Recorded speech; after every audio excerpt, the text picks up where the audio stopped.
नमस्कार, बहुत स्वागत। मैं ललित प्रजापति और मिडिल ईस्ट को लेकर जो अपडेट हैं, तमाम अपडेट्स हैं, उनकी एक बार बात कर ली जाए।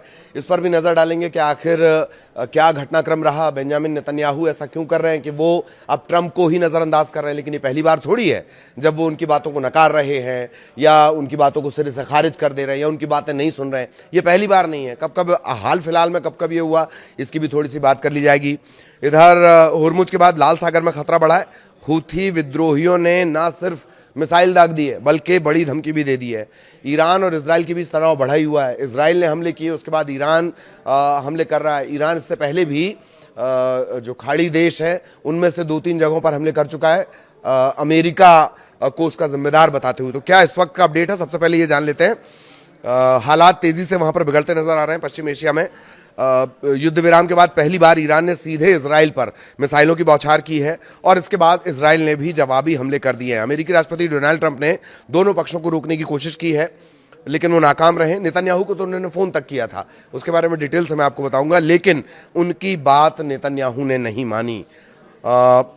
जवाबी हमले में इस्फहान, तेहरान में जोरदार धमाकों की आवाज़ सुनाई दी है। इजराइल के मुताबिक ईरान ने सोमवार को उसके कई इलाकों पर निशाना बनाया और इजरायली सेना की तरफ से कहा गया कि हालांकि जो उनका एयर डिफेंस सिस्टम वो काफ़ी मजबूत माना जाता है, तो एयर डिफेंस सिस्टम ने अलर्ट दिया और उसके बाद इजराइल की तरफ से लगातार हमले किए गए हैं। आईडीएफ ने बताया, ये आईडीएफ के हवाले से जानकारी आ रही है कि पूरे देश में न सिर्फ सायरन के जरिए अलर्ट जारी किया गया बल्कि सुरक्षित स्थानों पर लोगों को भेजा गया है और जो हमले हैं वो इजराइल की तरफ से किए गए हैं। अच्छा, ट्रंप ने नेतन्याहू को फ़ोन किया था, ये क्या घटनाक्रम है, ये बहुत दिलचस्प है। डोनाल्ड ट्रंप ने इजरायली प्रधानमंत्री बेंजामिन नेतन्याहू से बातचीत की। ट्रंप ने एक्सियोस से कहा है कि मैंने अभी बीबी को फ़ोन कर रहा हूँ, बेंजामिन को बीबी भी कहा जाता है, उन्हें फ़ोन कर रहा हूँ, कह रहा हूँ कि जवाबी हमला मत करो, दोनों अपना हमला कर चुके हैं, हमें एक और हमले की ज़रूरत नहीं है। ये ट्रंप कह रहे हैं।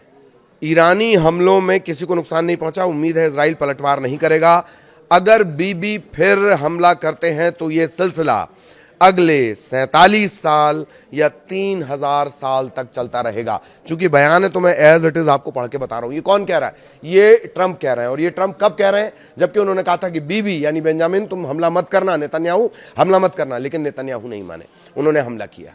और हाल फिलहाल में ऐसे बहुत पुराना इतिहास भी है, लेकिन हाल फिलहाल में लगातार जो बेंजामिन नेतन्याहू हैं वो अमेरिका की बात या ट्रंप की बात नहीं मान रहे हैं। उनकी लगातार किरकिरी, ट्रंप की लगातार किरकिरी नेतन्याहू करवाते रहे और एक बार फिर उन्होंने वही किया। ट्रंप जबकि ये कह रहे हैं कि ये सिलसिला 47 साल या 3000 साल तक चलता रहेगा, पहले वो हमला करेंगे फिर तुम हमला करोगे, लेकिन ट्रंप नहीं माने, नेतन्याहू नहीं माने और उन्होंने हमला किया है। फॉक्स न्यूज़ से भी बातचीत की ट्रंप ने, ईरान को भी संदेश दिया कि तुमने अपनी मिसाइल चला दी, अब काफ़ी है, बातचीत की मेज़ पर लौटो और समझौता करो। ये ट्रंप कह रहे हैं। ट्रंप ने यह भी कहा कि ईरान के साथ जो फाइनल समझौता है, फाइनल डील जो है वो कुछ दिनों में हो सकती है। अच्छा, ये नया विवाद भड़का कहां से? नया विवाद कहां से भड़कता है? बेरूत के दक्षिणी उपनगरों पर इजराइल ने हमला कर दिया था। बेरूत के दक्षिणी उपनगरों पर इजराइल ने हमला किया। इजराइल ने कहा कि यह कार्रवाई हिजबुल्लाह की तरफ से उत्तरी इजराइल में हुई गोलीबारी के जवाब में की गई। इसके बाद ईरान ने चेतावनी दी थी कि वो जवाब देगा। मिसाइल हमले के बाद तेहरान का रुख और सख्त हो गया क्योंकि इजराइल ने हमला किया। इजराइल के हमले के बाद ईरान ने न सिर्फ चेतावनी दी बल्कि नाराजगी भी जाहिर कर दी।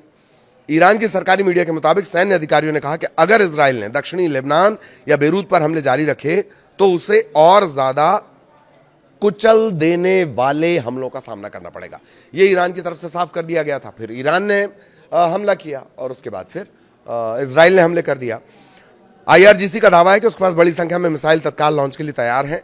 जरूरत पड़ने पर इजराइल के ज्यादा ठिकाने को निशाना बनाया जा सकता है।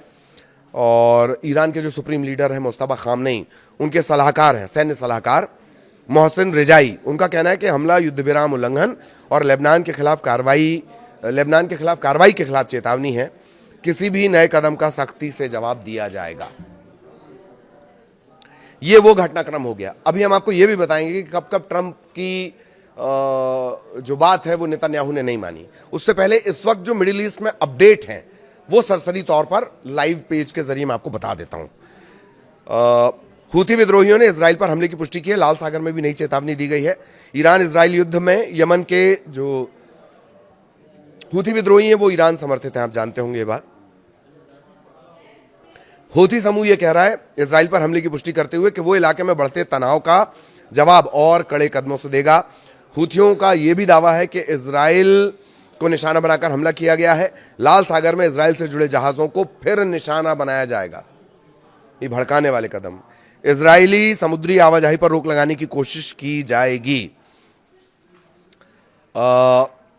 ईरान इजराइल युद्ध से जुड़ा एक और अपडेट है कि इजराइल आर्मी रेडियो जो है उसकी रिपोर्ट के मुताबिक इजरायली सेना का आकलन है कि ईरान के साथ जो मौजूदा सैन्य टकराव है जो पिछले 24 घंटों में ज्यादा बढ़ा है वो कई दिनों तक जारी रह सकता है। पूरे के पूरे सैनिक एक्टिव कर दिए गए हैं। रिजर्व जो सैनिक रखे हुए थे, रिजर्व फोर्सेस जो ईरान की थी, इजराइल की थी, वो एक्टिव हो गई हैं। खासतौर पर जो वेस्ट बैंक जॉर्डन सीमा है वहां पर सुरक्षा बढ़ाई जा रही है। इजराइल की होम फ्रंट कमांड ने भी रविवार सुबह से रिजर्व बलों की बड़े पैमाने पर लामबंदी शुरू कर दी है। यानी इजराइल की तरफ से तो पूरी तैयारी है। फिर ट्रंप फोन करते रहे, क्या फर्क पड़ रहा है। तेल अवीव के एक शख्स पर ईरान के लिए जासूसी करने के आरोप लगे हैं। इजरायली मीडिया की ये रिपोर्ट है। एक व्यक्ति पर ईरान के लिए जासूसी करने का आरोप है। 30 साल का ये व्यक्ति है। कथित तौर पर पैसे के बदले ईरान के लिए सुरक्षा से जुड़े कई काम इसने किए हैं। बेरूत में धमाके सुनाई दिए गए हैं। रॉकेट इंटरसेप्शन की आशंका जताई जा रही है। बढ़ते तनाव के बीच नेतन्याहू ने सुरक्षा कैबिनेट की बैठक बुला ली है और वो कैबिनेट की बैठक करेंगे, उसमें चर्चा होगी और जाहिर तौर पर ईरान से होगी। इसके अलावा और भी हमलों का जिक्र किया गया है। अब वापस उस खबर पर आते हैं। जैसा कि मैंने आपको जानकारी दी थी कि कई बार ऐसा हुआ जबकि नेतन्याहू को रोकने की कोशिश ट्रंप ने की, लेकिन नेतन्याहू ने या तो उसे सिरे से खारिज कर दिया, सिरे से खारिज यानी बोला जरूर कि हाँ ठीक है हमले नहीं किए जाएंगे, लेकिन इसके बावजूद उसने ईरान पर हमला किया, उसने रिटेलिएट किया, उसने रिएक्ट किया। ऐसे भी कई घटनाक्रम रहे, वो घटनाक्रम आपको बताता हूं। तो जैसे कि मैंने आपको जिक्र किया था कि जो ट्रंप है वो बार बार नेतन्याहू को रोकते रहे, बाकायदा उन्होंने फ़ोन किया, लेकिन फिर भी जो नेतन्याहू है यानी इजराइल है उसने आखिरकार ये हमला कर दिया। ट्रंप ने बाकायदा फ़ोन किया। फ़ोन काटने के बाद उन्होंने राहत की सांस ली होगी, पर जब वो राहत की सांस ले रहे थे तब इजरायली वायुसेना ने ईरान पर हमला कर दिया। और जो ईरानी मीडिया है उसके मुताबिक ये हमला कहाँ किया गया है। ये हमला किया गया है तेहरान, कराज, इस्फहान, तबरीज़ और किरमानशाह में ये पूरे हमले किए गए हैं।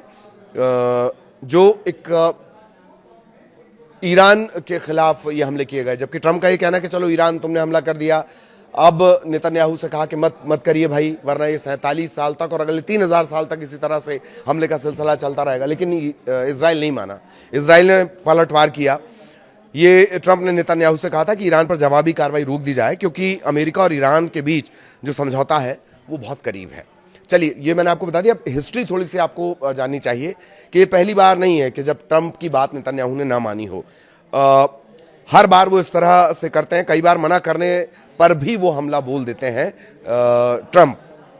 माफ कीजिएगा, नेतन्याहू मना करने के बावजूद, ट्रंप के मना करने के बावजूद, यूएस के मना करने के बावजूद भी हमला बोल देते हैं। ऐसे घटनाक्रम देख लीजिए। सितंबर 2025 में इजराइल ने कतर की राजधानी दोहा में हमास नेताओं की मीटिंग पर मिसाइल हमला किया था। कतर क्या कर रहा था? कतर मीडिएट कर रहा था उस दौरान, और उसी दौरान हमला किया इजराइल ने। यह सितंबर 2025 का घटनाक्रम है। बाद में माफी तक मांगने की नौबत आई थी। नेतन्याहू व्हाइट हाउस पहुंचे तो ट्रंप के दबाव में उन्होंने कतर के प्रधानमंत्री को फोन किया और माफी मांगनी पड़ी। भविष्य में ऐसा हमला नहीं करेंगे ये आश्वासन भी उन्होंने दिया था नेतन्याहू ने। मई और जून 2026 में लेबनान को लेकर दोनों के बीच तनाव बढ़ गया। ट्रंप बार बार कहते रहे कि हिजबुल्लाह और लेबनान पर बढ़ते हमले ईरान के साथ चल रही बातचीत को बेपटरी करेंगे। ट्रंप इजराइल से कहते रहे कि वो हमला रोके। 1 जून को तो हालात इतने बिगड़ गए कि ट्रंप ने फोन पर जो नेतन्याहू ने जमकर फटकार लगाई, ये तक नौबत आ गई थी। इसके अलावा 7-8 जून का जो घटनाक्रम है, जो अभी हाल फिलहाल का 24 घंटे पहले का घटनाक्रम है, ईरान की मिसाइलों के बाद ट्रंप ने नेतन्याहू को फोन किया कि भाई देखो हमला मत करना, अमेरिका और ईरान के बीच जो डील है, जो समझौता है, वो एकदम फाइनल लेवल पर पहुंचने वाला है। बावजूद इसके इजराइल की तरफ से हमला कर दिया गया। अच्छा, ट्रंप के सिर्फ दूसरे कार्यकाल में ऐसा हो रहा हो, ऐसा नहीं है। 2018 से 2020 के बीच, 2018 और 2020 के बीच सीरिया में ईरानी और हिजबुल्लाह के ठिकानों पर हथियार काफिले और मिसाइल फैसिलिटी पर सैकड़ों हमले किए गए थे। ट्रंप बड़े क्षेत्रीय युद्ध से बचना चाहते थे, सतर्कता की सलाह दे रहे थे, लेकिन इजराइल ने अपने सुरक्षा आकलन के आधार पर अभियान जारी रखा।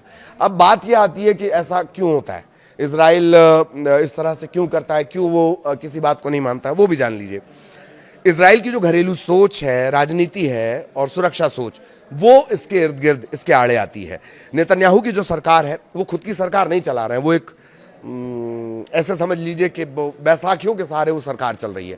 और वो बैसाखियां क्या हैं? वो बैसाखियां ये हैं, नेतन्याहू की सरकार दक्षिणपंथी सहयोगियों के सहारे टिकी है।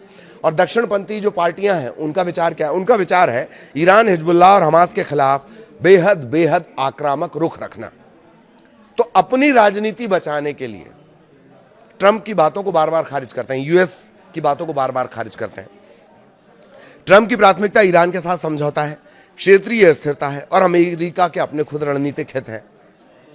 इसीलिए बार बार ट्रंप चाहते हैं कि भैया ये मामला रुक जाए। अंदर खाने उनकी भी स्थिति कमजोर है। नेतन्याहू इसी वजह से मना कर रहे थे।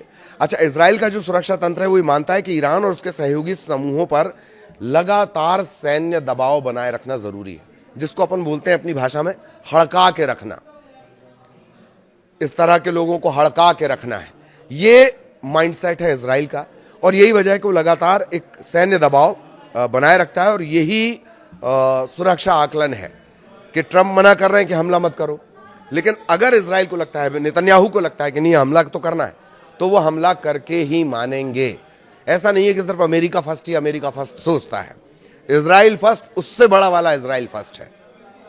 तो ये पूरे अपडेट हो गए, हमले के सिलसिले हो गए, तनाव फिर से लगातार बढ़ रहा है और अब हूथी एक्टिव हो गया है। हूथी का कहना, यमन का जो हूथी है उनका कहना यह कि वो लाल सागर में इजरायली जहाजों की आवाजाही पूरी तरह से खत्म कर देंगे। तो जो लग रहा था कुछ घंटे पहले तक, 24 घंटे पहले तक कि जो तनाव लगभग खत्म होने वाला है, अब वो तनाव फिर से उसी चरम पर जाता हुआ नजर आ रहा है। आगे भी मिडिल ईस्ट के अपडेट आप तक पहुंचाएंगे। नमस्कार।